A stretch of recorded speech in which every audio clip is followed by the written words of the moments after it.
So the first deal was in Solana Beach, California. It's North County, San Diego area. And it was a duplex that I saw advertised in the Penny Saver. At the time, there was no, I mean, it was late 80s. There was no, what do you call, internet. So I found it in the Penny Saver and I got the deal for 300,000. I'm rounding the numbers, it was like 295, but I got the deal for 300,000. This young lady, it was a gift from her dad to her, but she was going to go to Europe. So she was quickly like, in a hurry to sell. And she told me, I know it's a good deal for you, but I don't want to pay commissions. I want to close quickly. I'm going to save on taxes. I'm going to do this. She was excited. So I got the duplex under contract and at 300,000, I separated the units. I literally separated the water meter, gas meter, electric meter, created two separate deeds to the property, two separate ownerships, and sold them as townhouses and walked away with $156,000 profit, all in less than 4 months. Welcome to the Real Estate Hustlers Podcast, where we have interviews with real estate investors and entrepreneurs about successes, failures, and hard-earned lessons.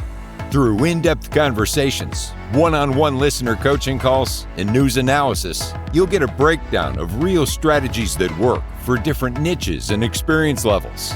Tune in to the #1 real estate investing podcast every week to stay in the know. Now, here is your host, Josh Appleman.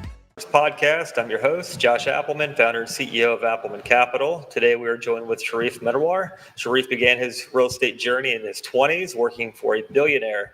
He now owns over $100 million in real estate and runs a successful fund, educating others on wealth creation and real estate syndication since 1999. Cherif, we appreciate you coming on the show today. If you could let the listeners know a little bit more about yourself.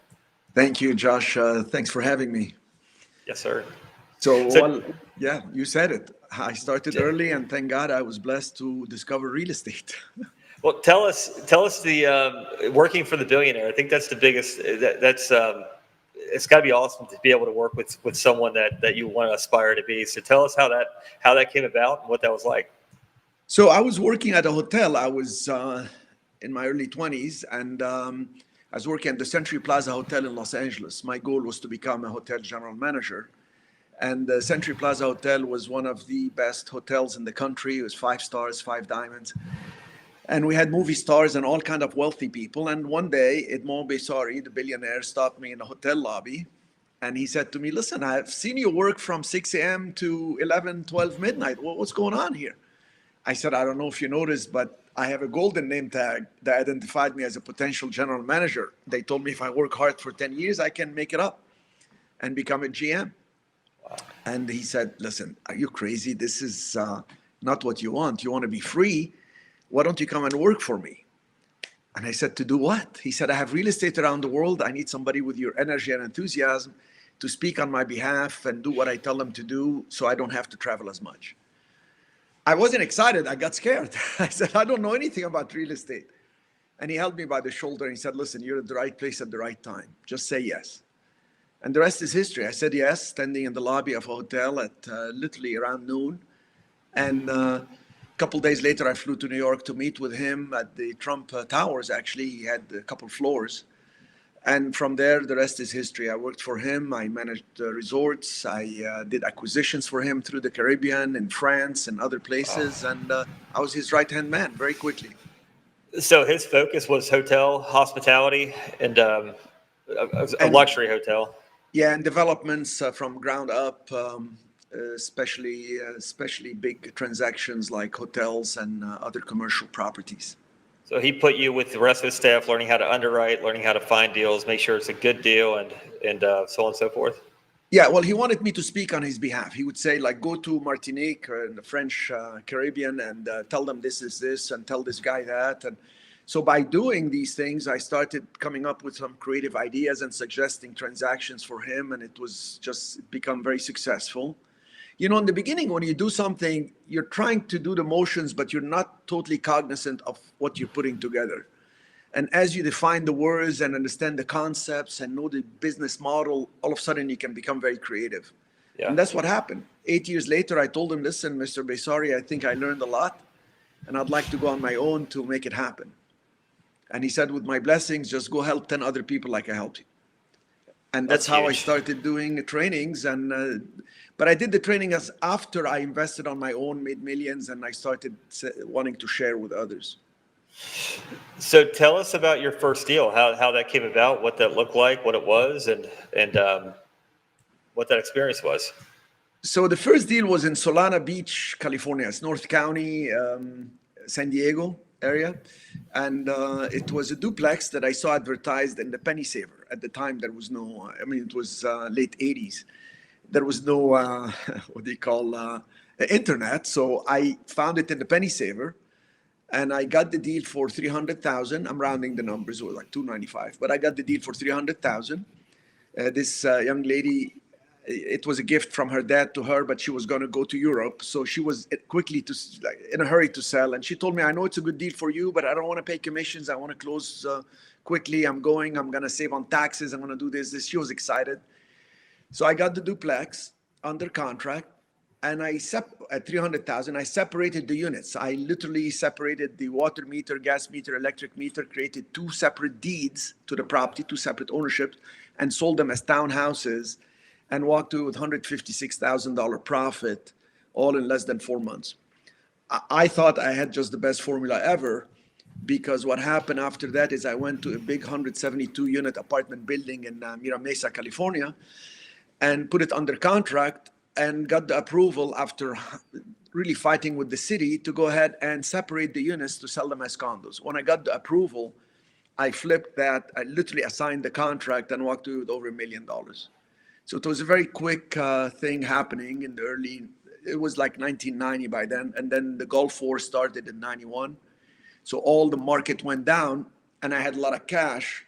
So I was able to do transactions creatively, started creating notes, seller carry back. And then I realized, what am I doing, wasting my time with residential stuff? I should go into commercial. And then the journey took off and I started training people and then I set up my own fund. So it's kind of the evolution of business. Yeah, for sure. Well, and you've learned out there from others that are doing it on a big scale. So then your mind automatically sets, that's where the programming goes in. Josh, you said it best. Actually, nobody put it that way, but you're so right. Once I saw the big game, it wasn't so scary or so unfathomable for me to do it. I knew I could reach for it and do it.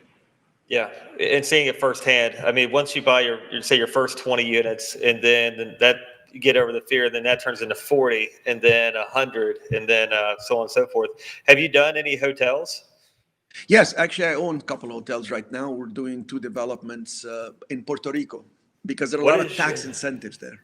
What's your take on hotels versus multifamily? I love hotels because it's the most flexible asset you could have. You can rent them nightly. You can do extended stay. You can create timeshare. You can sell vacation units. Like, you can sell the time. It's unbelievable. You can sell weeks. It's like, okay, I'll give you 6 weeks sold in the future. Pay me X now. So, and then on top of it, you have places like Puerto Rico where they said to me, I bought 2 buildings, and they said, well, if you develop these as 30-room luxury hotel each, which is in Old San Juan, right where the cruise ships arrive, they said they'll give me 40% tax credit. That means on the purchase price and the rehab, which total will be like $10 million, they'll give me back $4 million. But the building will be worth like 15 million when I'm done. So imagine your cost is 6 million. So you spend 5 to buy, 5 to rehab. You have a 10 million building. They give you a tax certificate, 40%. They audit all the work and the expenses. Why are they doing that? What's in it for them? Because the government, the tourism division, saying there is such shortage of hotel rooms, it's crazy. Like when you compare Puerto Rico to Hawaii, the influx of tourism and all this, because it's part of the US, they have such a shortage of rooms. Like I have the largest inventory of Airbnb in Old San Juan. I own a lot of buildings there. I'm actually the largest owner of historic buildings in the area. And we are sold out constantly. Like we're running 90% occupancy in Airbnb, crazy rates, because there is a shortage of rooms. So they said, well, we need hotel rooms, so we give tax incentives for those who come in and develop hotels. But it's not for the faint of heart. Puerto Rico is not easy. But I know it. I've been there for quite a few years because of the tax incentives, etc. Well, and you know the area, you know the laws, you know the restrictions. I mean, going in there without a guide, I think that would be a mistake. But you're there. I mean, that's exactly. Yeah. And I've helped quite a few people get there, because a lot of people get lost, like saying, okay, so what are the tax incentives? How do they work? How can I save money legally? How much time do I have to spend on the island? I mean, that's a whole other podcast, but the thing is, I have an in-house team. I have my in-house attorney. He's been with me 11 years. I have 2 CPAs working for me. We have 100 million in assets there, 33 commercial mixed-use buildings there. Nice. Yeah, we bought this building in downtown Cincinnati, and then the top floor, the penthouse, is short-term Airbnb. It's got the rooftop, and then the third floor. And really, we wanted it Airbnb to control the space and to use it if we wanted it. But at the same time, we built a business that didn't exist before, and now we're like, all right, well, the cash flow is a lot more intense than our multifamily holdings.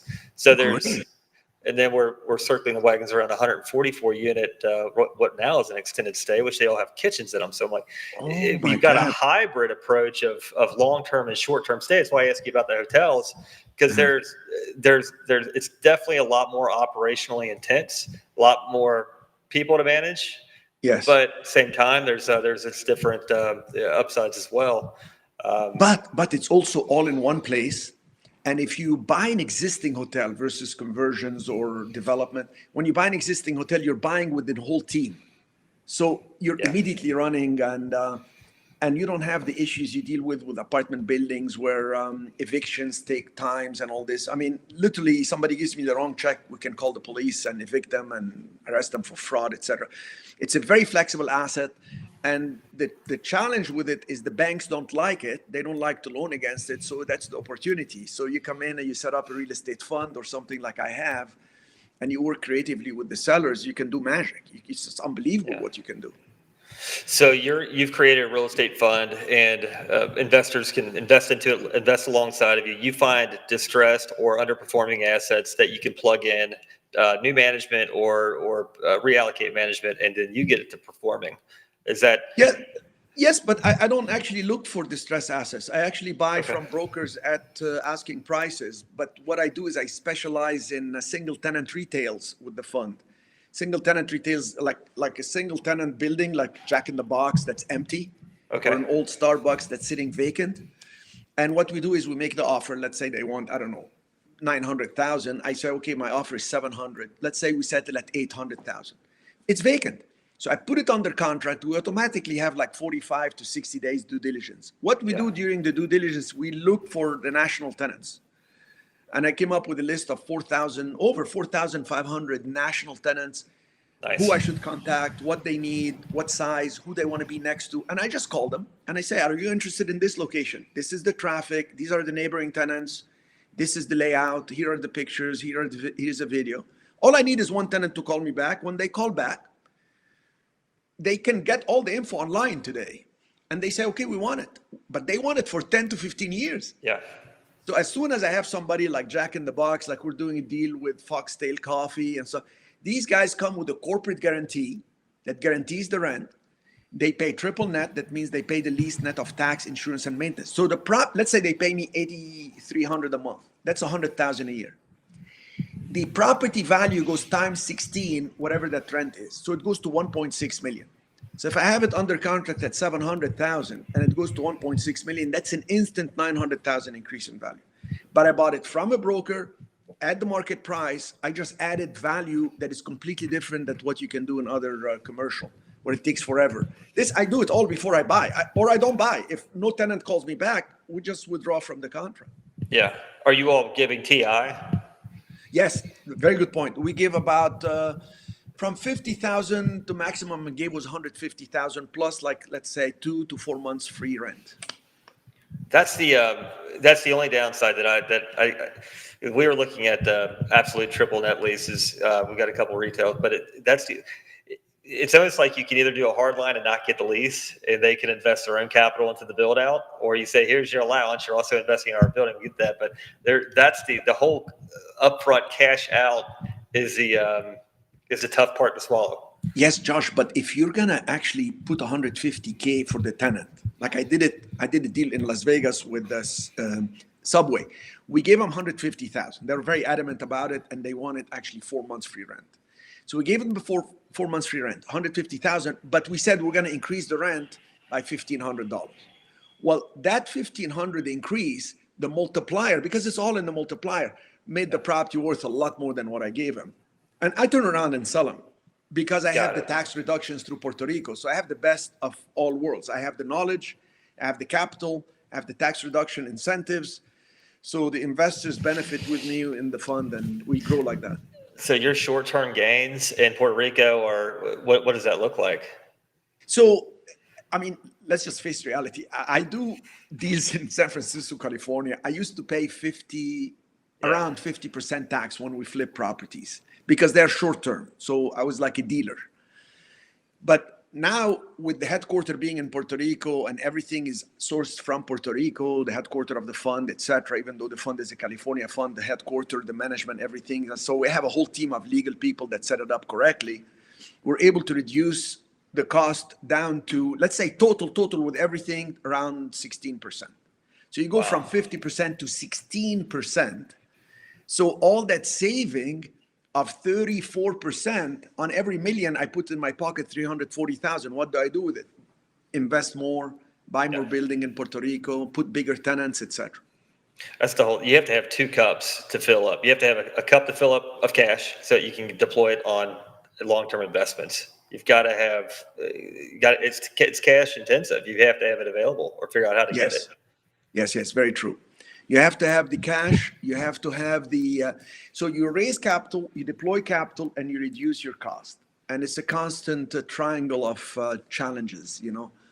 It sounds a lot easier than I do, but what helped me is when I started my education company, which was 22 years ago, I just wanted to help people. I figured they're not going to find the shortcuts. They're not going to find the models that they can repeat and make money. And I figured if I can share that knowledge, it's better than just giving money to church or tithing in any way, you know. So once I started giving this in 2009, when the market collapsed, a lot of my students, I was doing an event in San Mateo Marriott next to San Francisco Airport, and they raised their hand. And one guy said to me, "Can I just give you the money and you do the deals?" The market collapsed and there are a lot of good deals, but with my little money, I can't make a mistake. So I asked the audience, how many people would rather give me the money, jokingly? Well, almost all the audience raised their hands smiling at me. I'm like, oh my God, I thought I was so smart, like helping them train. A lot of them just want the returns. So that's how we set up the fund. And that's how the whole thing started growing faster and accelerated, you know. Are you all managing your own properties or do you do third party? Well, I have a team in-house for everything. Yeah. We tried managing the Airbnb division with a third-party company, but doesn't make financial sense. You're much better off in-house with the proper incentives. The study of economics is a study of incentives. You give them the right incentives, they will kick butt and they will do magic for you. Yeah, no, we do the same thing. It's just you have total control over the performance of the property, and You're right. It's incredible how different managers can either sink or float a boat, and it all boils down to expenses. You're either going to throw money at a problem, or you're going to take care of the problem and also take care of it with on the checkbook too. So, as far as renovations, internal management, leasing, just being integrated into having every category talking to each other every single morning, how the performance of the portfolio is doing is just a huge advantage over people that are relying on third party. Yes. Yes. It's good. Tell us about how that came about in your all's career as you're building your portfolio. How did it transpire? How did it grow into something bigger to where you knew you had to add on team members? You know, once you start something, so the hardest thing is to start. And then the second hardest thing is to build that momentum. The third hardest thing is to stop. You can stop because all of a sudden what happens, you get known that you're doing these type of deals and all this. So I was doing in San Francisco luxury rehab and flipping them. It was very profitable. I was getting killed with taxes. So I had to find the best, most legal way to reduce taxes without going offshore. Because so many attorneys, set up offshore. I said, I don't want to go offshore. Off what shores? Are you crazy? Yeah. Well, I found out that there are incentives in the U.S. territory of Puerto Rico. When I went there, I realized in Old San Juan, you don't have to pay property taxes for these historic buildings, so long as you renovate them to their historic integrity. You don't have to pay property taxes, lower income on the rental, etc. if I take residents there. So needless to say, I studied the matter. I took residence in Puerto Rico. This is, we're talking 2003, 2004, like 20 years ago. And then all of a sudden I realized I bought the first building and I had 2 commercial spaces downstairs and a nice apartment / office upstairs. And I realized, wait a minute, this place is untapped. The cruise business is dropping, thousands of customers coming credit card in hand trying to shop. And there are no good tenants there. So I started applying my strategies in Old San Juan. And I bought 1 building, brought in Tommy Hilfiger, another building, brought in Sunglass Hut and Coach and Puma Corporation and Burberry. And I transformed the area. And of course, it's easier now. I talk about it 20 years later. But, taking buildings at $2 million and then bringing a big tenant, the building becomes worth $3 million. And you have upstairs the residential that you can also. Oh, that's huge. It was just mind-boggling. And actually, I still tell people till now, because I'm not buying anymore. I already have enough. And actually, I'm slowing down a lot. I'm just maintaining what I have and kind of growing the areas that have the beautiful incentives like the hotel developments. And we do also ground up developments in Florida. And how did it come about? It's through the people you meet. It really is 3 things. You got to get the knowledge. You got to take massive action to improve your skills. As you take action, you keep improving. And then you got to network.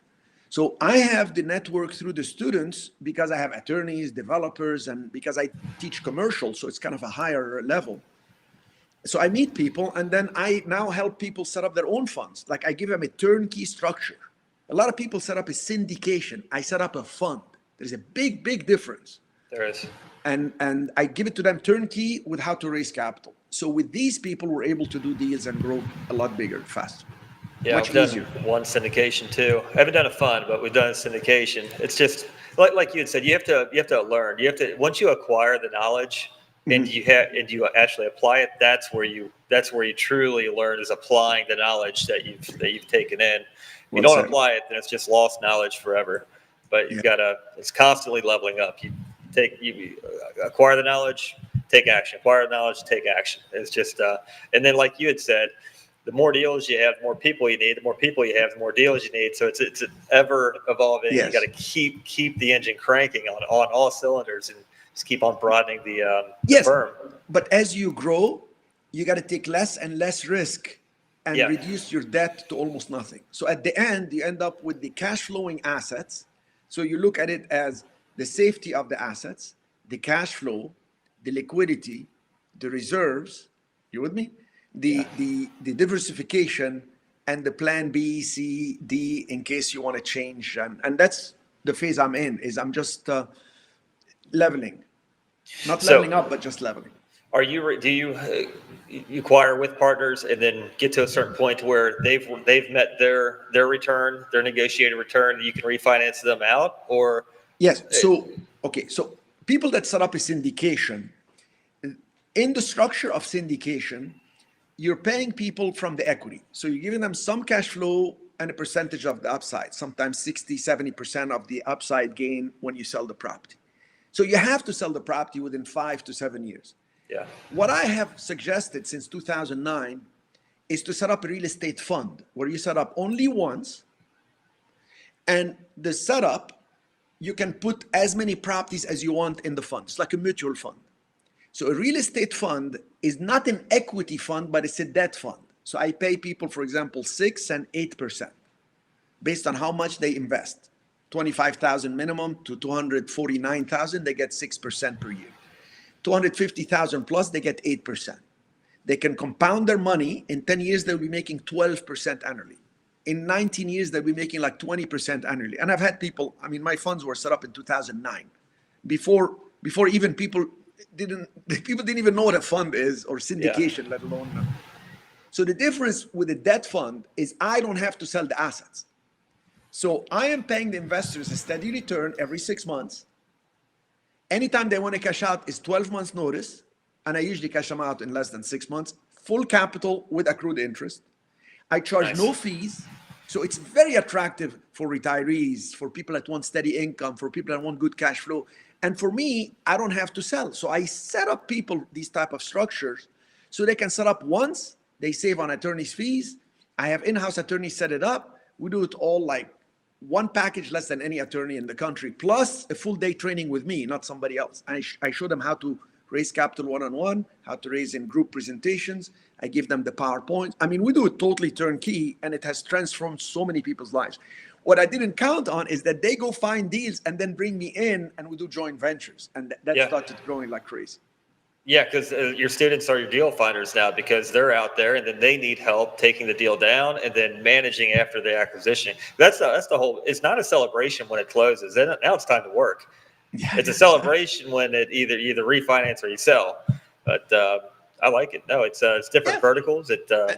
And for those who don't want to set up a fund, I teach them to find the single tenant buildings that are vacant, put them under contract using my proof of fund, which is from my funds. And those are like novice, the people starting. I give them a full training to do a joint venture by assigning like wholesaling commercial real estate to my fund. So they find the single tenant buildings. I give them the tenant list. I tell them the exact script they got to tell the tenants. I tell them how to take a video. And I actually adjust the email they're going to send to the tenants. And when one tenant calls them back, they email it to my office, and we set up a Zoom call and we talk to the tenants. Yeah. Like today, later on, we have a call set up at 11 o'clock that will be with a tenant that actually wants to get in. It's a coffee company. I don't want to say the name, but it's great. We have another deal closing, which, believe it or not, we put the property, the student of mine, his first deal, put the property under contract, called on different tenants. McDonald's called him back and said, we don't want to lease, we want to buy it. So we're flipping it to them. He's making $91,000. I'm going to do a success story with him when we close. Yeah. And I'm going to put it also on YouTube, and so people could see. Well, and that just goes to show the many different ways of succeeding in real estate. There's so many different ways of partnering and taking, and really you're solving problems along the way, because the seller needed to sell, or you're the buyer. Just so many different ways going about it. Very cool. I like the different nuggets. Just picking your brain and your experience throughout the years, just seeing different how you go about with different scenarios and situations. Thanks, Josh. If somebody wants to get a hold of you, reach out, learn more about you, possibly invest in your fund, be a student, how can they get a hold of you? Well, easiest way is the website. I have it here right next to my name. It's cmrei.com, Cherif Medawar, realestateinvesting.com. And or they can email my VP, Ashley, ASHLEE, at cmrei.com. And we are easily reached, and we've been in the market forever. I have over 3,000 videos on YouTube, 1,000 videos of success stories from students through the years. So we've done well. You guys are doing it right. Cherif, definitely appreciate your time today, and I look forward to following you. Thank you.